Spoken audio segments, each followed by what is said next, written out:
Alright, hello everyone. My name is Zalos. This is Archery 101. We're just going to be learning about basic archery stuff. No game stuff, just basic archery stuff. Okay? And we're going to start with, so for the overall, what we're going to go over are the parts of the bow and arrow, your strings, nocking and draw styles, draw stance, anchoring, aiming, releasing, other equipment, and that's about it really. And then at the end we'll have time for questions or anything that you have a question on. Throughout it we're going to have little exercises where we'll go through your draw stance and that sort of thing. Okay, so if you do have a question, just let me know. So we'll start with the parts of the bow and arrow. It's good to know all your parts. So can I borrow your bow too? So we have in general a couple different styles. You have your traditional bow. This is a traditional takedown recurve. This is a Mongolian horse bow. The difference is, you can see, is this part right here. This is called the shelf or arrow rest, whereas for the Mongolian bow you shoot off the hand. These are your limbs. This is your arrow grip or handle where you hold it. Thank you. We have your string. This thick part of your string is called the serving. This is your arrow. This is your LARP arrow. On the LARP arrow you have your knock, fletchings, draw stop, and arrowhead.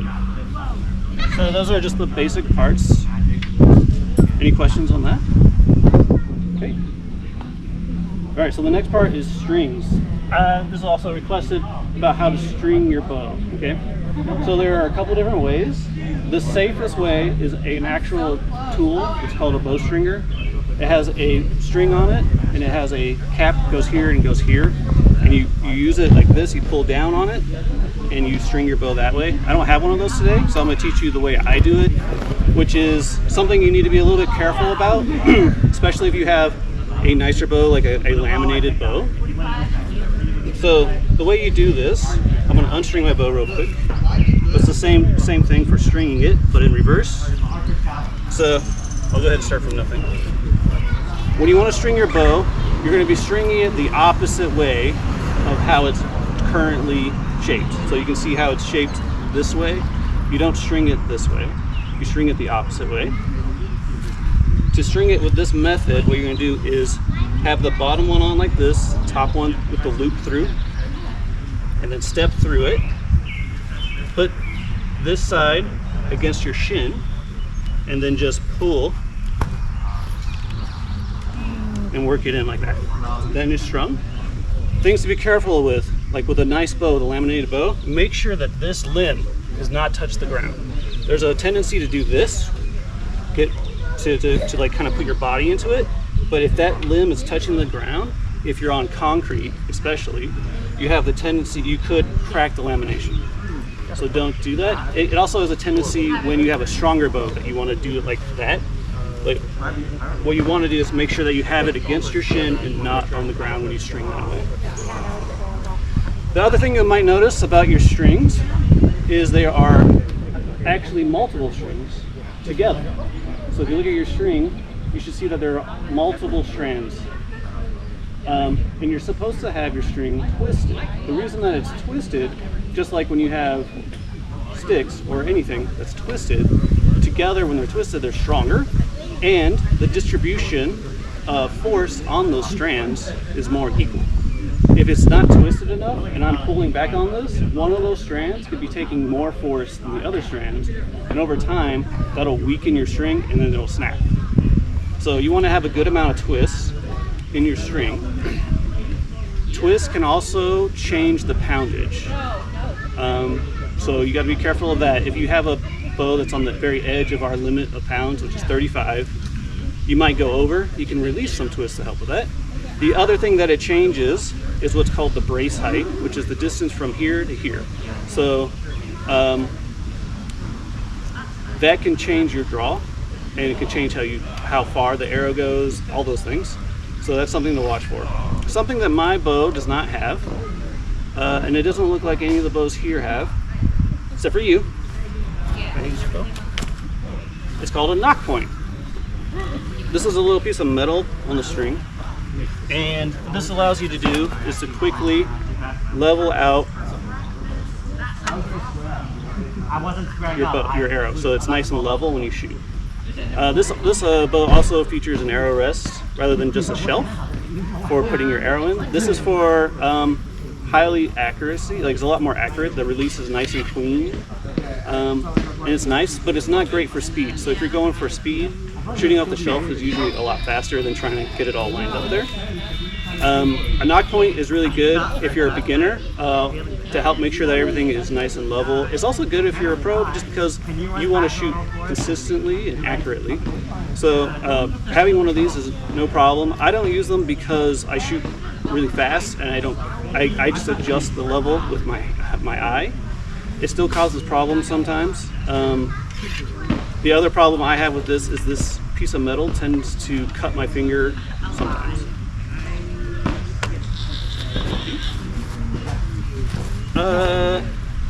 Any questions on that? Yes, can you go over the orientation of the string when you're stringing the bow? Sure. Some strings do have an orientation and some do not. This one does. I can tell because I have this little thing right here that tells me that this is the bottom. But most strings do not. So depending on how your string was made, it'll tell you whether or not you're stringing it upside down or not. But yours looks, I don't see any difference in yours. And sometimes if you get a custom string, you might ask the maker. You can tell on this one which orientation makes sense because the knot point there. Almost put it on upside down. But most of the time it really doesn't matter. Like, she could string that upside down and still work just fine. It wouldn't really change anything. Any other questions? All right. So next we're going to talk about knocking and draw styles. So the reason we have a serving is so if with a traditional, normal, modern day knock, you can knock it and do this, right? So it won't fall off. So if you are using wider knocks, this will usually fall off. If you're using a string that doesn't have a serving, this will fall off. That is the advantage of that. When you're knocking, you can knock on either side of your bow, depending on how you want to shoot. Traditionally, modernly, I guess, more, it's on the inside of the bow, towards your body, with the odd-colored fletching out. So this will not hit your bow when you shoot. If you're on the outside, same thing, but in reverse, with the odd color fletching out.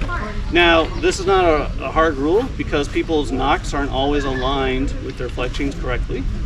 But that's one thing to know. If you have arrows that are not aligned correctly, you can just adjust the knock by twisting it to get it so that it is aligned correctly.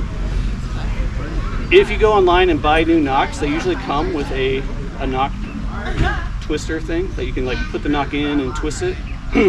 Or you can use pliers. Or sometimes if they're real loose, you can just have it on your bow string and twist it here if they're real loose, but I wouldn't do that unless it's really loose. So that's for the knocking. What else will I go over for this part? Okay, so draw styles. So I'm going to go over a few of them, not all of them. So the main one that you see almost everyone doing is called a Mediterranean draw. That is 2 below, 1 above, no pinky involved. When you put your fingers on the string, you want to make sure that you're only coming up to this first knuckle, no further. So none of this, definitely none of this, all the way up here like that. 2 below, 1 above. So that's one draw style. Another draw style is the same thing. When the string is on the inside, but upside down. This draw style. I don't know if this actually has a name. This is more of a speed style. The reason people do this is so they can come over with their arrow, go like that, and then go straight into drawing. I'm not sure, it's just like an upside down Mediterranean. Another style is the Slavic, I think it's called the Slavic draw, I might have the name wrong. It's 2 below and 1 on the arrow like that. So when you pull back, it's like this. An advantage of this is you don't really need to tilt your bow to keep your arrow on the string or on the bow itself, I can actually do this a little bit and it won't come down. With the Mediterranean, it's gonna do that, right? The other draw you have is a pinch draw. Some people do this where you just pinch the arrow and pull back. I find this is hard with normal nocks, but they make pinch draw nocks they have like grooves on them. They're a little bit fatter, and it makes it a lot easier to draw. However, when the poundage gets higher, when you get into 35-pound bows and stuff, it's really tough. You gotta have pretty good thumb strength. The last draw I would say is the thumb draw, which is, in my opinion, the cleanest release draw.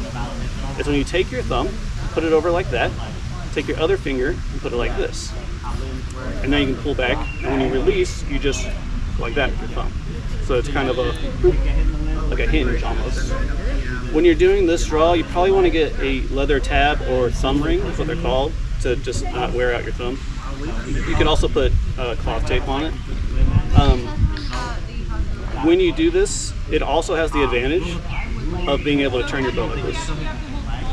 This is traditionally like what you would shoot, how you would shoot if you're on a horse. Keeps it really nice and stable. So those are the draw styles. We're going to go over stance next. Are any questions about that? Okay, so for your stance, your feet want to be shoulder width apart in general. When you're in combat, that could change, of course. But in general, for target shooting, you want to be shoulder width apart. I'm going to show you the traditional way, which is shooting on the inside. So you're going to have your bow up, put your arrow on the inside, and knock. You're on the outside right now.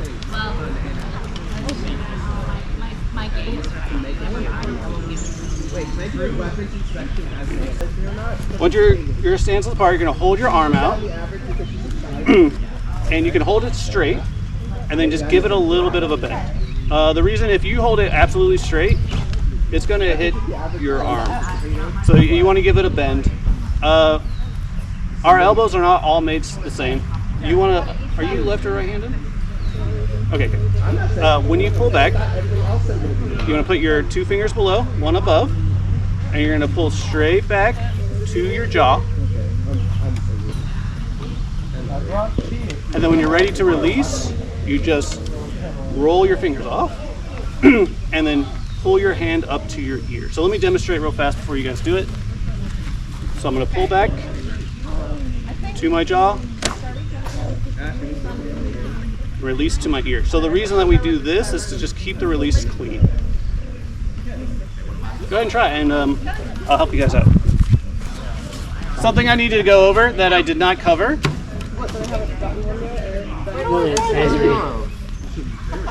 Alright, one more thing.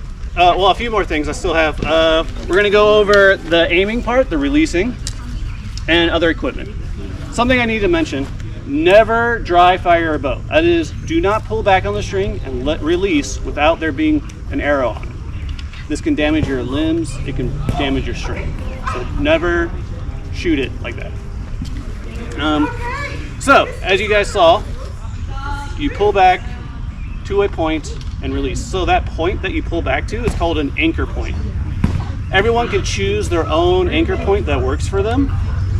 In general, when you pull back, you're pulling back 28 inches. That's the normal draw length. So that's 28 right there. And you usually find an anchor point on your body that tells you, I'm at my full draw. A lot of people put it at their chin, right here. You can put it at your neck. But whatever facilitates your aiming. Because when you aim, you want to be able to look down the shaft with your eye. You want to keep both eyes open.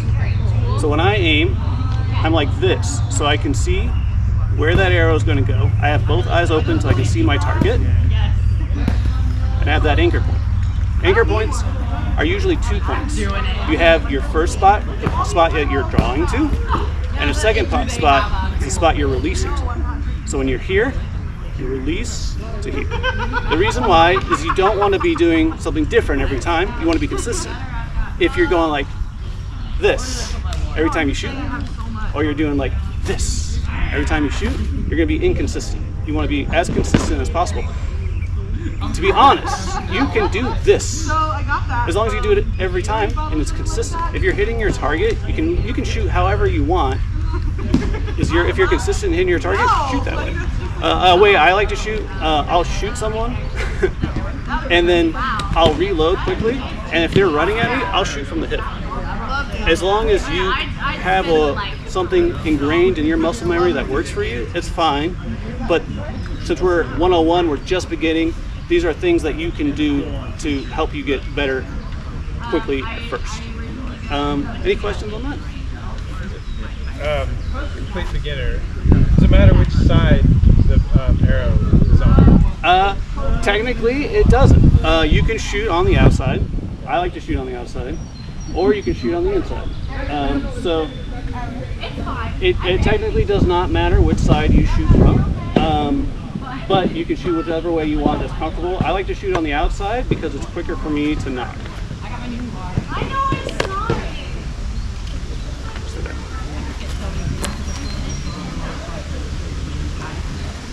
Okay, so the last thing we're going to go over is just other equipment.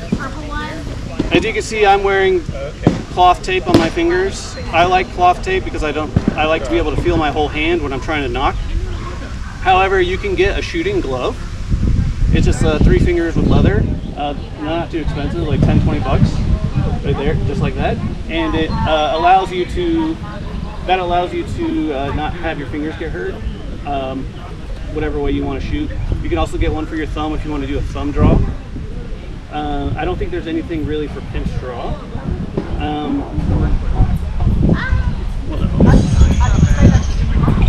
Other equipment also, in general, you also have a glove. So if you're shooting off the hand, I definitely recommend a glove.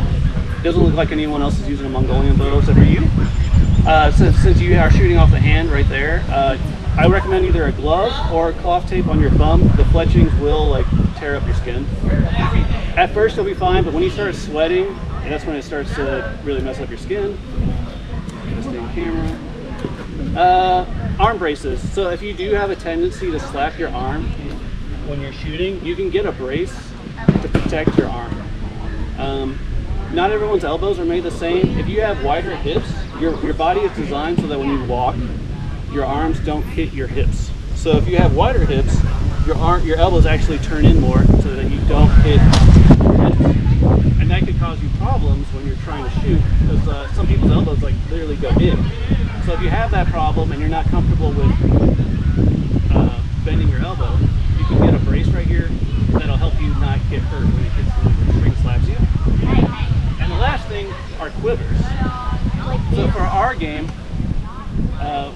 we have a few different quiver types that you can choose from. We have a hip quiver, we have a back quiver, and sometimes a lot of people just hold them in their hand. There's advantages to each. When you're holding them in your hand, you're a lot more mobile. When it's on your hip, you're a lot less mobile. And on your back, you're just as mobile, but it's harder to get to your arrows and know how many arrows you have. So there's advantages and disadvantages to each type. I have invented a few quivers that are actually reverse loaded, so they're like this. They're faster for knocking, but they're still don't give you a lot of mobility if you're trying to run around. The last thing for our game, not archery related, but for our game, I always recommend a backup weapon, a sword or something. If you're good with a sword, it makes you not an easy target. If someone comes in within 5 feet of you, they might just think, oh, I got him dead. Stop thinking about it. You whip out a sword and you stop it, right? So I definitely recommend that. If you are injured or something in some way, though, it is good for our game. You can just call dead when someone gets within 5 feet of you. Always allowed. That's it. Are there any questions? Overall, any questions? I was gonna ask about the arm. I was because I see it in the shop a lot. They have the leather ones when we're at our events and they're selling. Would that be okay, or should I try to look for something else? I know they have the arm bracer kind of leather armor. So the ones that you see in shops are probably gonna be a lot more expensive than you want to buy online. That's what I was thinking. If you only care about archery, the ones that you can get online probably 20 bucks at most. The ones that you get in the shop are going to be handmade, marked up quite a bit. You might find a cheap one though. The ones that you find in the shop also might just be armor.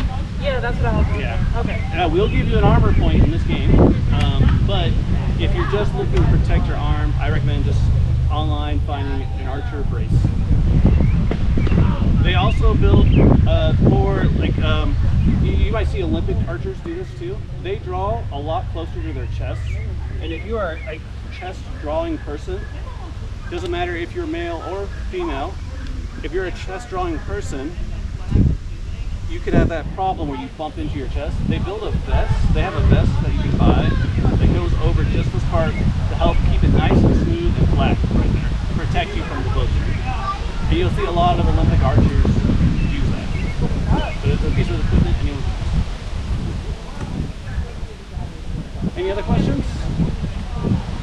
Okay, well thank you for coming to the class, and I'll stay afterwards to help with any people who missed the first part of the class. Thanks.